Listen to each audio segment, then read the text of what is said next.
In Matthew chapter 16, the disciples are with Jesus, crossing a lake in a boat.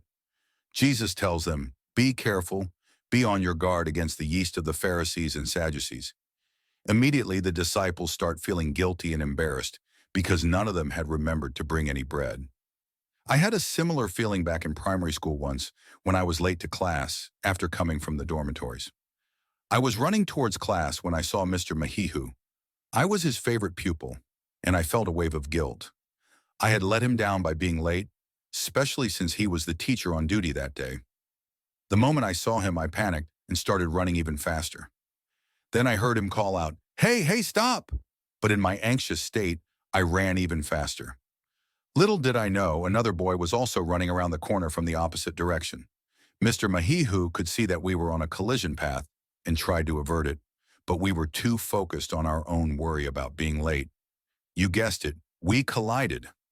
Back to our story with the disciples. Jesus reassures them that he wasn't talking about the bread they had forgotten. In fact, he reminded them of the miracles he had just performed, feeding the 4,000 and 5,000 men with just a few loaves, and how there were even basketfuls of leftovers. His message was deeper. He was encouraging them to remember the larger context of his mission, to teach them to have faith and to focus on the spiritual realities, not just the physical or material.